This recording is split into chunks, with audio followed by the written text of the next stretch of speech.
욕설 현상을 과학적으로 분석하는 것은 의미 있는 연구 주제입니다.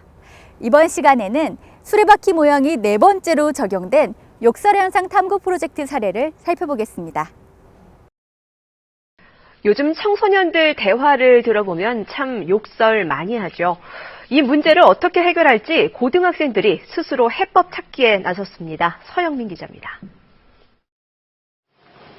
머리에 뇌파 측정기를 설치합니다. 욕설 예방 강의의 효과를 뇌파로 검증하기 위해서입니다. 0.3초 만에 나타나는 뇌 반응을 관찰하는 연구진은 다름 아닌 고등학생들.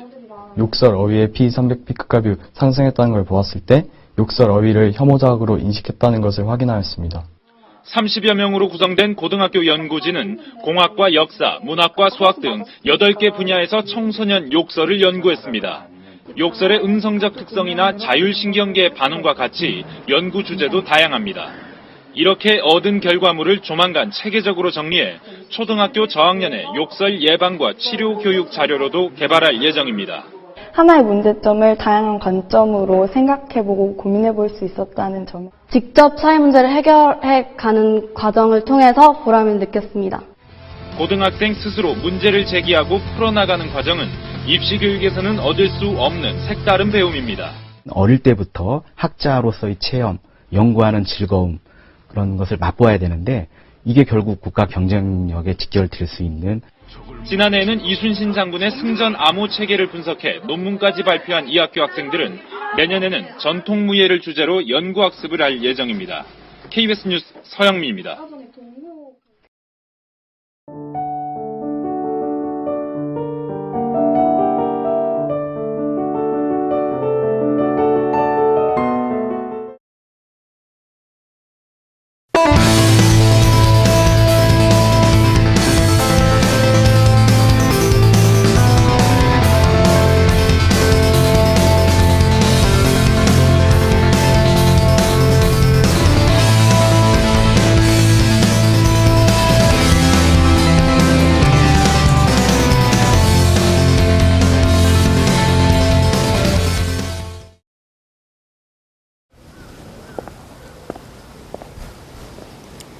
지금 교육 현장은 융합형 인재를 중시하는 사회적 요구에 따라 프로젝트 활동과 연구를 체험하는 교육인 R&E가 강조되고 있습니다.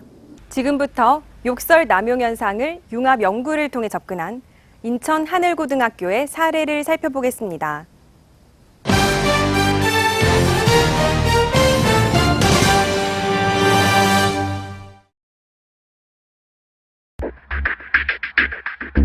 말은 입에서 나가는 순간 주워 담을 수도 되돌릴 수도 없습니다.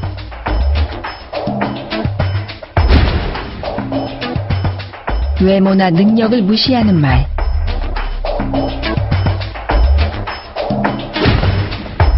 사실이 아닌 소문이나 험담,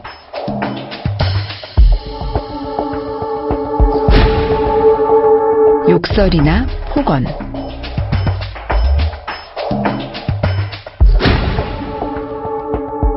남의 약점 갖고 놀리기.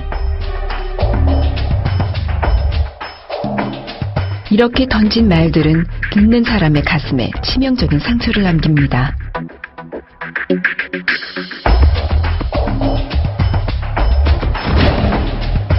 과연 어디까지가 장난이고 어디까지가 폭력일까요?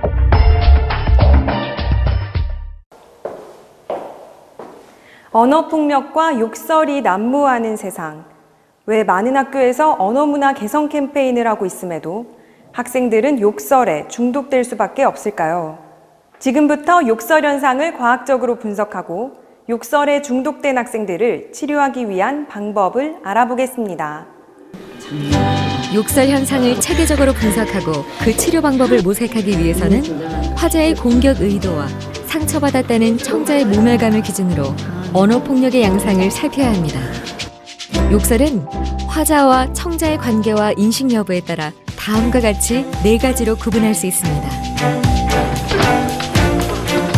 먼저 A형 욕설 장면을 살펴보겠습니다.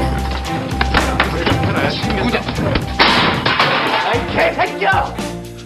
너 이리 나와. 이 씨발놈아. 이렇게 싸움을 쳐라? 옥상 올라가. 이 씨발놈이 돌았나? 씨발놈이 족도 아닌 새끼 어디서 깝죽대? 따까이 새끼는 따져 이 씨발놈아! 아이 씨발 새끼. 나도. 나와 이 개새끼야.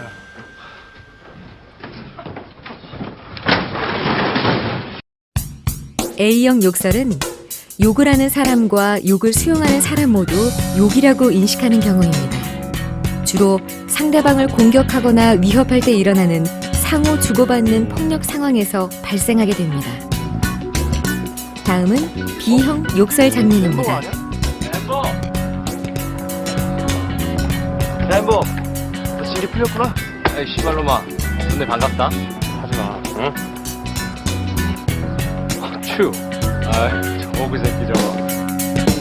B형 욕설은 욕을 하는 사람은 욕설이라고 인식하지 못했지만 청자가 이를 욕설이라고 인식하는 경우입니다. 상호 간 언어폭력인 A형 못지않게 피해자와 가해자 관계가 성립하는 B형 욕설이 문제가 됩니다. 상대방이 욕설을 할 때 상대방을 공격해야겠다는 의도를 가지지 않고 했지만 욕설을 듣는 이 받아들이는 사람이 그것을 욕설로 받아들였다면 언어폭력이 성립되는 거죠. 말하는 이가 공격 의도를 가지고 있느냐 없느냐를 떠나서 듣는 사람이 그것을 언어폭력으로 받아들였다면 이건 말하는 이가 가해자, 듣는 이가 피해자 관계가 성립하는 심각한 폭력 상황이라고 볼 수 있는 것이죠. 이런 니김에 이 씨발 이거 비가 또 와? 빨래가 말라야 있지 씨발. 아이 아줌마! B형 욕설에는 화자가 청자를 의식하지 않고 습관적으로 배설한 욕설을 제3자가 듣고 불쾌하게 생각하는 경우에도 해당됩니다. 다음은 C형 욕설입니다. C형 욕설은 욕을 발화하는 사람은 욕이라고 인식했지만 청자가 욕이라고 인식하지 못하는 경우입니다. 청자가 화자의 비아냥거리는 공격 의도를 파악하지 못한 경우이므로 A형과 B형에 비해 크게 문제되지는 않습니다. 봉산탈춤에서 말뚝에 비꼬는 의미를 못 알아듣는 어리석은 양반이 이에 해당합니다. 아직 집건다 뭐했냐 임마. 다음은 D형 욕설 장면입니다. 모를 것 같은데? 아이 내 말 믿고 한번 봐봐 임마. 사람도 많고 더 본다며. 딴 거 보자. 야 이런 것도 친구랑 같이 한번 봐줘야지 새끼야. 내가 보여줄게. 됐어. 이수령 영화보다 재밌냐? 야 이소룡이 게임이 되냐? 일단 보고 얘기해. 성령 저 새끼 골 때려가지고. 웃기지 마 새끼야. 그래도 이소령이지. 이소룡 한물 갔지 새끼야. 이소령이지 새끼야. 성령이지 새끼야. 집 왔어. 추렁이 추렁. 아, 이 새끼 봐라. 나 술 먹었냐? D형 욕설은 화자와 청자가 모두 욕설이라고 인식하지 못하는 경우입니다. 존나와 씨발과 같이 정도부사와 감탄사 형태로 일상어처럼 쓰이는 경우와 남성들을 중심으로 친근한 사이에 주고받는 욕설들이 이에 해당합니다.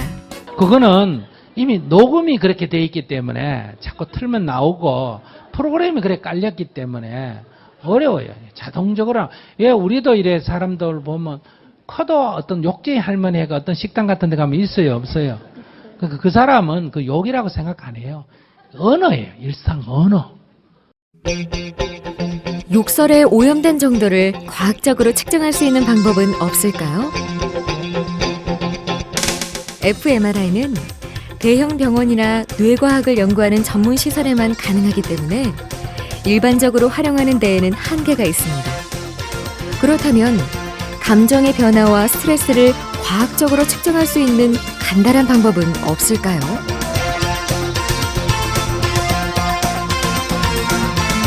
지금 제 손가락에는 GSR, 즉 피부전기 자극 센서가 부착되어 있습니다. 감정에 따라 변화하는 각성 정도가 전기 신호로 바뀌어 화면에 표시됩니다. 인체가 각성하게 되면 코르티졸과 같은 스트레스 호르몬을 분비하고 이는 손에 부착한 GSR 센서를 통해 측정할 수 있습니다. 스트레스가 강할수록 GSR 값은 높게 측정됩니다. 당연히 욕설 자극은 일상어보다 GSR 값이 높게 나오게 됩니다. 강한 욕설을 들을수록 강한 땀의 분비를 관찰할 수가 있었습니다. 즉 이것은 땀의 분비만이 아니라 동시에 스트레스 호르몬, 특히 콜티졸 같은 스트레스 호르몬의 분비가 동시에 분비되기 때문에 인천 하늘고등학교 언어폭력연구소 연구원 학생들은 1학년 전체 학생들을 대상으로 A형, B형, D형 욕설에 해당하는 영화 장면을 편집한 자극 화면을 무작위 순서대로 제시하고 이에 반응하는 학생들의 GSR, 즉 피부 전기 전도도를 측정하였습니다. 그 결과 욕설에 강한 거부 반응을 보이는 학생들은 상호적 언어폭력인 A형에서 각성 수준이 가장 높았고 다음은 일방적 언어폭력인 B형, 일상어 수준인 D형 욕설은 각성 수준이 가장 낮았습니다. 하지만 욕설 어휘에 거부 반응을 보이지 않았던 학생들은 욕설보다는 영화 장면에 몰입하는 정도가 강했습니다. 200명의 고등학생 피험자 중에서 거의 절반 정도가 A형 욕설에 대한 GSR 반응이 D형 욕설보다도 약했습니다. 이들은 공격적인 욕설 어휘에 익숙해져 버린 것입니다. 욕설에 중독된 학생들은 언어폭력 장면보다도 친한 사이에 욕설을 주고받으며 대사가 진행되는 D형 욕설 장면에 더 집중한 것입니다. 이 실험을 통해 GSR 측정을 통해 욕설 어휘에 중독된 정도를 진단할 수 있는 가능성을 확인하였습니다. 이처럼 일상적으로 주고받는 공격적인 언행과 욕설에 무감각해진 학생들에게 욕설을 혐오스러운 자극으로 인식하게 할 수 있는 방법은 없을까요?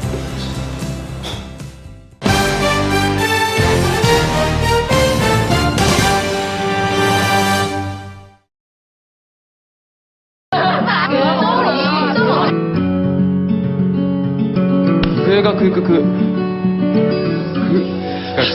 뭐냐면 언어폭력이나 욕설을 줄일 수 있는 대안으로 공익광고나 사회적 캠페인 활동이 있습니다. 욕설과 언어폭력을 줄이자는 공익광고의 효과는 어느 정도일까요? 175명의 고등학생들에게 언어폭력의 위험성을 강조하는 포스터 45장을 위협 소구 수준에 따라 상중하로 분류하게 하였습니다. 연구원 학생들은 분류를 마친 학생들의 포스터를 입력하여 데이터로 구축하였습니다. 화면은 각 포스터별로 175명의 학생들이 상중하 비율을 정리한 결과입니다. 이 중에서 많은 학생들이 위협 소구 수준이 낮다고 평가한 포스터를 4개 살펴보겠습니다. 위협 소구 수준이 낮은 포스터들은 입에서 나오는 욕설을 가시적으로 표현한 경우가 많습니다. 가장 위협 소구 수준이 낮은 것으로 평가된 43번은 욕설을 입김으로 약화시켜 표현하였고 다음으로 수준이 낮은 39번은 입에서 주먹이 나가는 것으로 묘사되었습니다. 세 번째로 낮은 32번 포스터는 언어폭력이라는 붉은 글씨를 강조하였습니다. 네 번째로 위협 소구 수준이 낮은 것으로 평가된 33번은 한글을 이용한 우리나라 광고입니다. 이번에는 많은 학생들이 위협 소구 수준이 높다고 평가한 포스터를 4개 살펴보겠습니다. 위협 수준이 높다고 평가된 포스터들은 욕설에 의해 상해를 입는 잔인한 장면을 유추적으로 활용한 경우가 대부분입니다.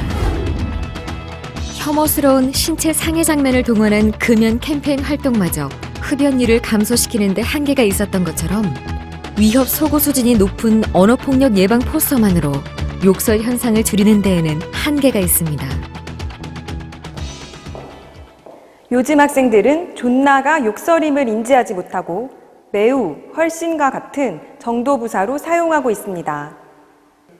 욕설 의미 교육법은 뜻도 모르고 사용하는 욕설의 뜻을 가르쳐 혐오 자극으로 인식하게 하는 방법입니다. 욕설 의미 교육의 목적은 주로 D형 욕설로 사용되는 정도부사 존나와 호칭어 개새끼와 같은 욕설을 혐오 자극으로 인식하도록 하기 위해서입니다. 아씨앙 숙제 존나 많다. 에이 더러워. 숙제가 성기가 튀어나올 정도로 많아. 아 씨발 언제 나 이렇게 빡쳐 진짜. 아무하고나 성교할 정도로 화가 나. 언제 다 해. 대가리를 칠 정도로 짜증나네.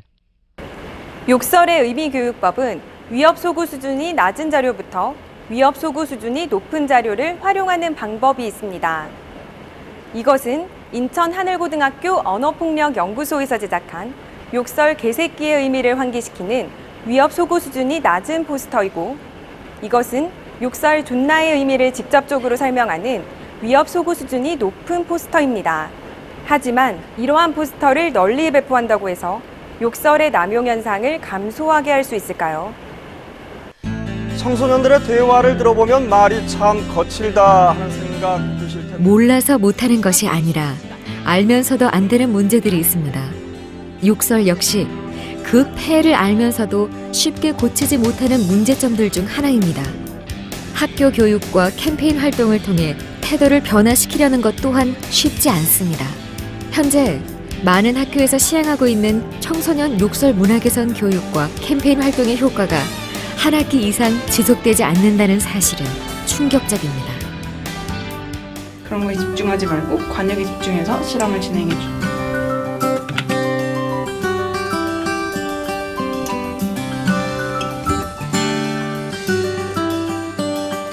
지금 인천 하늘고등학교 연구원 학생들이 정도부사, 매우, 훨씬, 존나를 무작위로 보여주면서 뇌파를 측정하고 있습니다.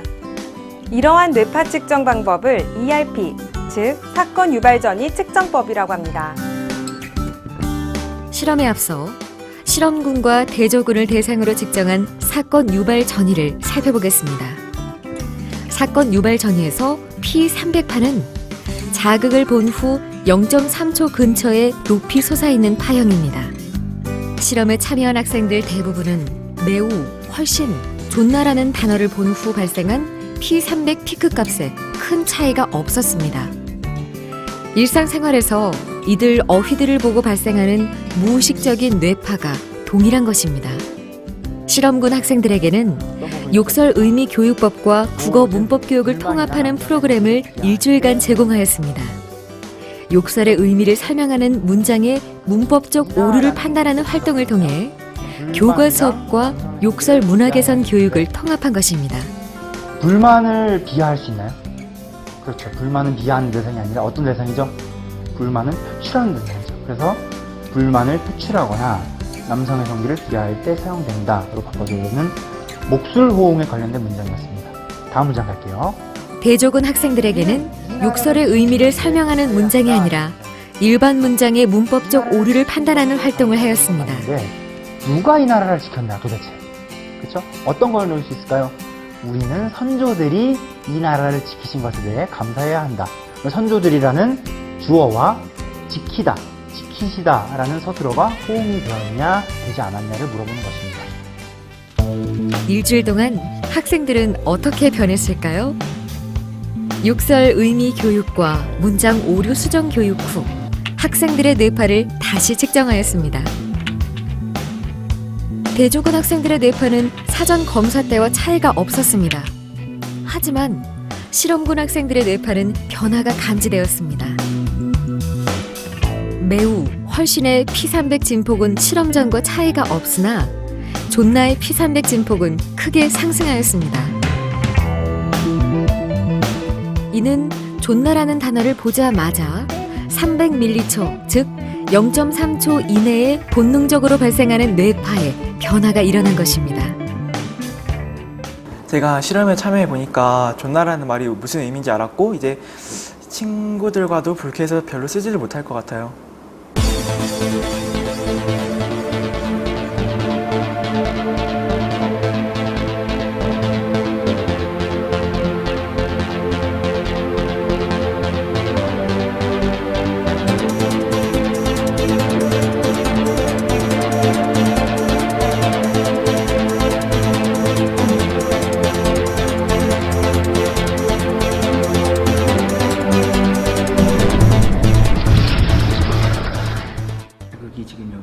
인천대학교 김평원 교수팀은 문법적 사고 과정을 아이 트래커와 뇌파 분석을 통해 실시간으로 파악하는 융합 연구를 해오고 있습니다. 인천 하늘고등학교 언어폭력연구소 연구원들은 이 방법론을 배워 욕설 의미 교육 방법의 효과를 검증하였습니다. 보통 문장과 욕설의 의미를 설명한 문장을 해석하는 과정에는 어떠한 차이가 있을까요? 시선 추적 장치인 아이 트래커를 활용해 이를 확인해 보았습니다. 먼저 문장의 의미를 파악하는 과정입니다.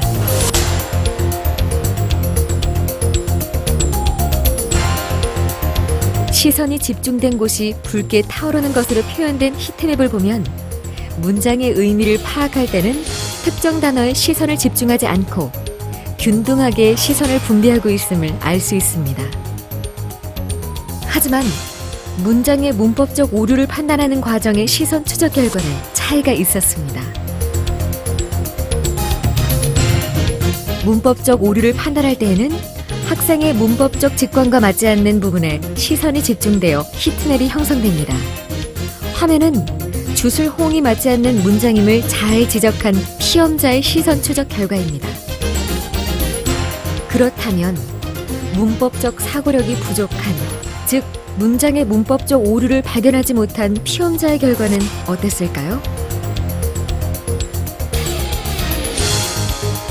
문법적 오류를 발견하지 못한 피험자의 히트맵은 의미를 파악하는 과정과 큰 차이가 없었습니다. 문법적으로 어색한 부분과 나머지 부분이 구별되지 않고 단어 곳곳으로 시선이 분산되고 있습니다. 그렇다면 일반 문장 대신 욕설의 의미를 설명한 문장을 활용했을 때는 어땠을까요? 마찬가지로 문장의 의미를 파악하는 과정부터 살펴보겠습니다. 하나는 조세 의미를 설명한 문장을 해석하는 과정을 분석한 결과입니다. 주어부 쪽에 약간 더 집중하는 경향은 있으나 앞서 살펴본 일반 문장의 의미를 이해하는 과정과 큰 차이가 없습니다. 하지만 문법적 오류를 판단하라는 과제를 주었을 때는 달랐습니다. 문법적 오류를 찾는 중에도 욕설 어휘에 자주 시선이 가고 있습니다. 결국 최종적으로 문법적 오류가 있는 부분 외에 욕설 어휘에도 강한 히트맵이 형성되었습니다. 이는 문장의 문법적 오류를 판단하는 과정에서 욕설과 관련된 어휘를 반복적으로 되새겨보기 때문입니다. 단순히 욕설의 의미를 교육하는 것은 학생들에게 학습 동기를 부여하기 어렵지만 이러한 국어 문법 수업과 통합된 교관의 활동 사례는 수능 국어 성적과 직결되기 때문에 학생들에게 강한 학습 동기를 부여하게 됩니다.